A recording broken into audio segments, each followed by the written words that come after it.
After Sunday's game, it sounded like a foregone conclusion that Justin Fields would be starting the Chicago Bears' Week 18 season finale against the Minnesota Vikings. But on Monday, Matt Eberflus opened the door a little bit to some doubt about that, leaving the possibility open that maybe they just shut down their franchise quarterback for this final game and pack it in for the offseason. You are Locked On Bears, your daily Chicago Bears podcast. Part of the Locked On Podcast Network, your team every day.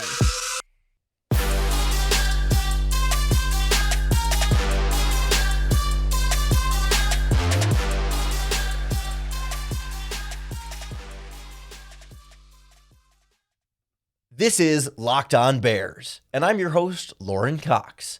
I'm here to bring you your daily, in-depth Chicago Bears news and analysis.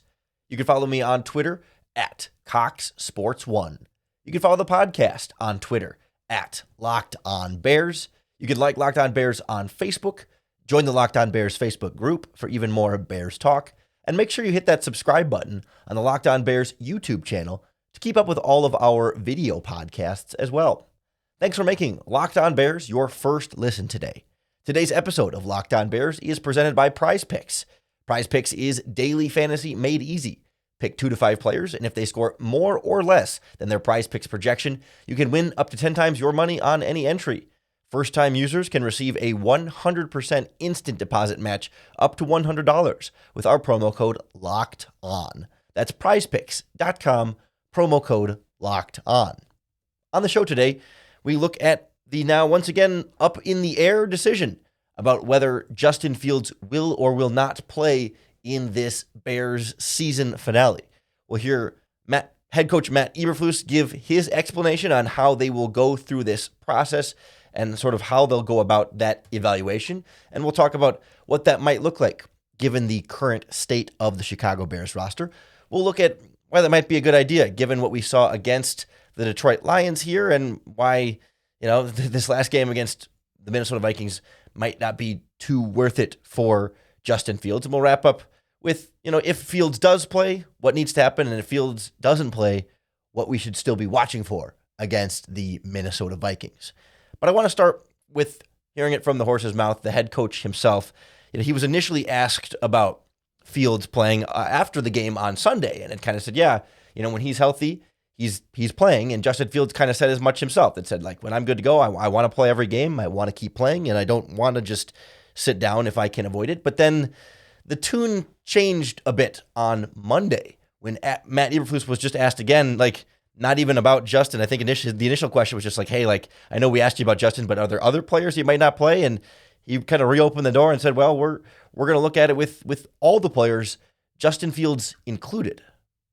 Are you saying that there are ongoing conversations about whether to sit Justin this coming week for Week 18? Well, I would just say that ongoing conversations about everybody, what we need to do, what's best interest for our football team, going forward. And that conversation, we're going to have that all the way through Wednesday, all the way through Friday, and we'll decide as we go. Will you know on Wednesday who your starting quarterback is? Potentially, yeah. But you said yesterday if he's healthy, he will play. Is that still the case? Yes. Yep. So we're kind of hearing two separate ideas from Eberflus throughout. That initially he has said he and the coaching staff are going to meet with Ryan Poles and determine who plays and who doesn't, who they want out there, who they don't want out there in that final game. But then he also implies that healthy players will play, and that if Justin is healthy and good to go, then that he would still be the guy that they want to go with at the quarterback position.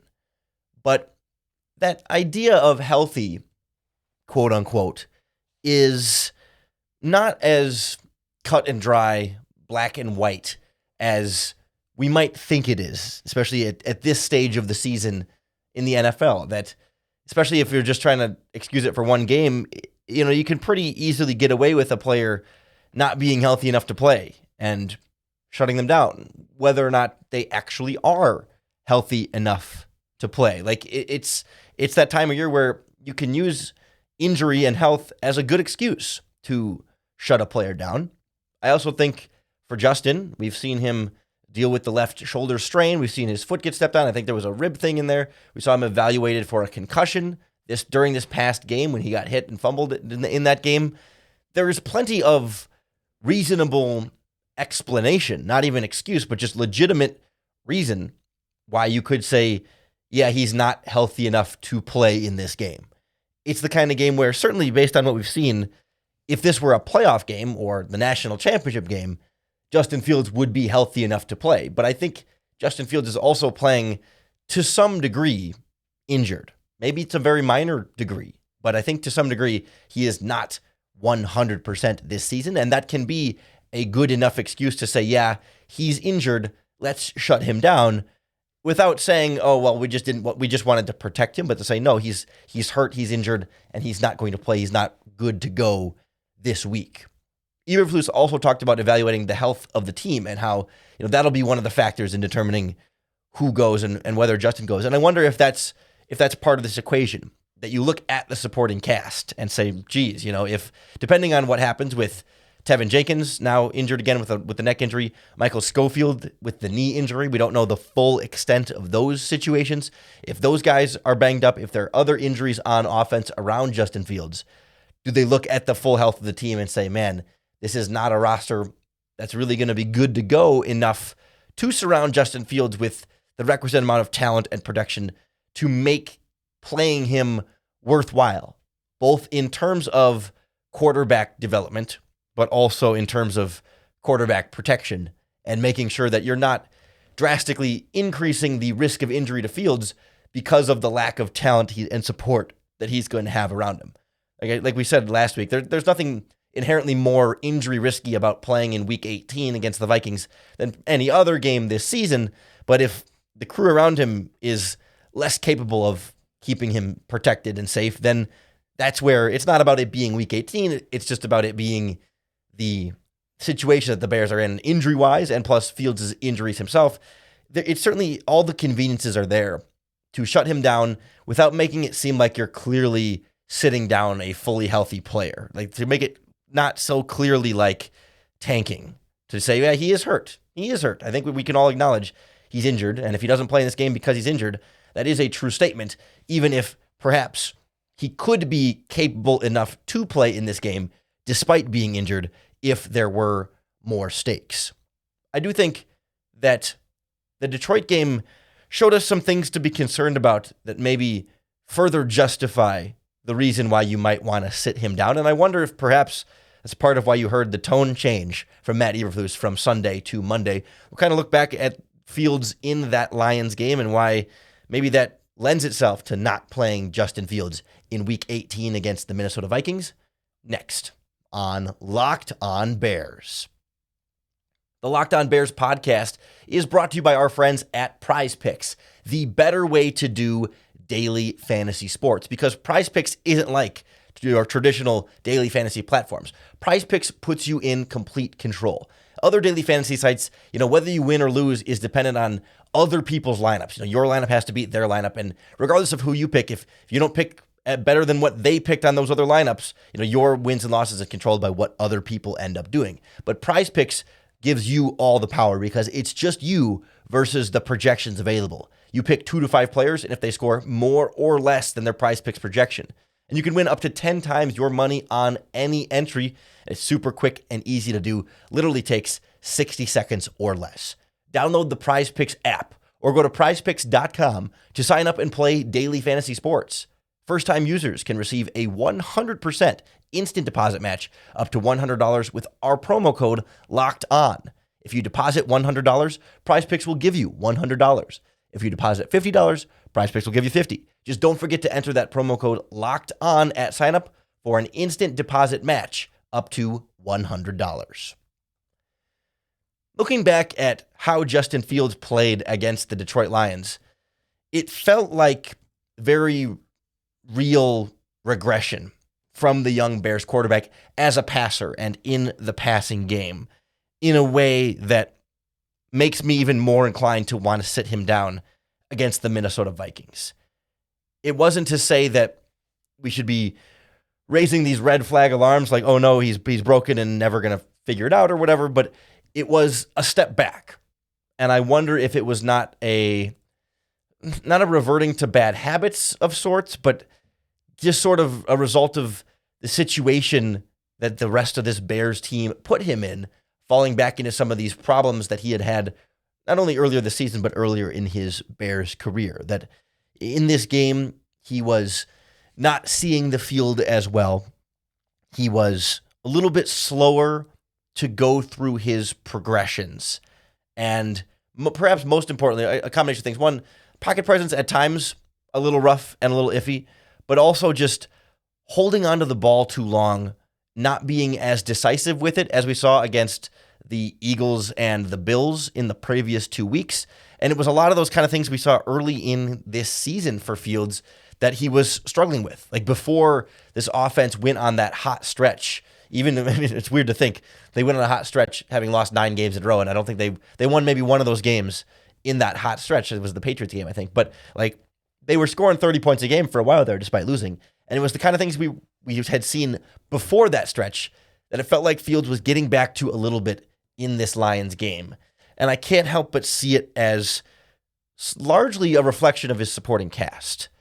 It's worth remembering and keeping in mind that throughout this quarterback development process for Fields, he's going to just have bad games, right? I mean, he's not going to be great in every single game. And it's not as though each week he's going to get incrementally better than the next week. There are going to be games when he plays a lot better, and there's going to be games where he takes some steps back. And then, you know what, he's going to step forward again. It's not like one game of stepping back and now he's going to just keep trending in the negative direction, right? It's this process, though. There's some up and some down in it. As our friend of the show, Mark Schofield, always says, quarterback development is not linear. It's not always just up, up, up. It's up, down, kind of jagged. But you hope that over the course of time, you're generally trending in that upward direction, which, of course, Fields has been doing this season. But I can't help but look at that game and think about, the offensive line troubles they had in the game and the drops by the receivers and receivers struggling to get open and feeling like perhaps that was somewhat contributing to Justin Fields'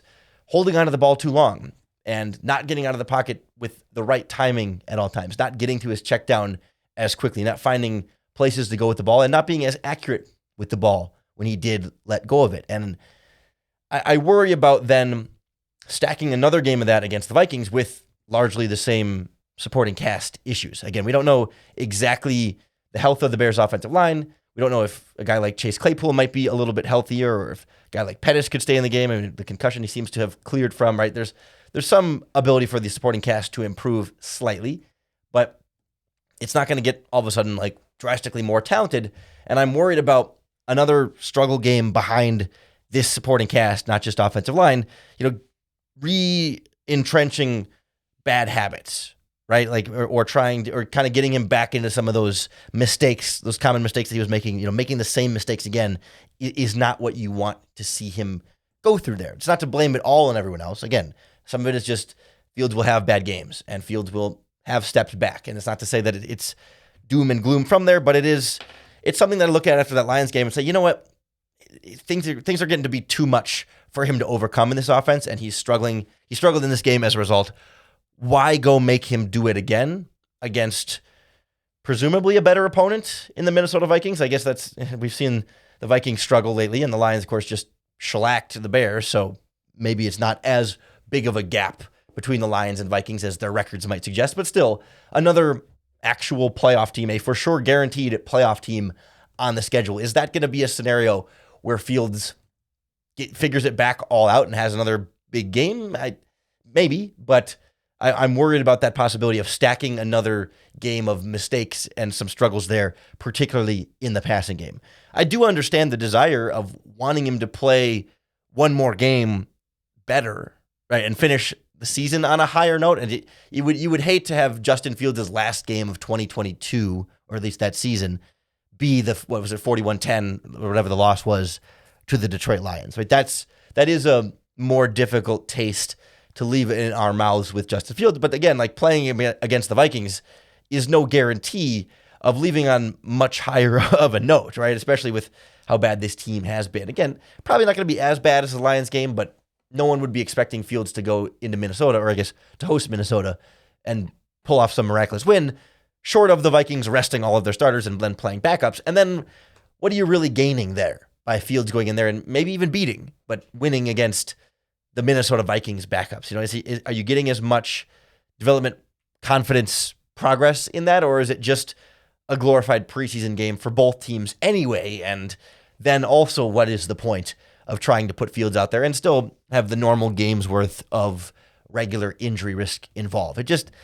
It's hard to find a lot of optimism and reasons to really want to play him against Minnesota, especially after how he struggled against Detroit. If he had played better against Detroit and had the offense rolling and it was like, okay, there's still this ship is still rolling, then maybe okay, play him against the Vikings and get one more of those under his belt.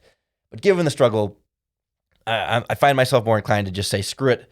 Vikings might even play their backups to make it a full-on late preseason game, right? If the league wants to take away one preseason game, you take it back and play it in week 18 instead of before week 1.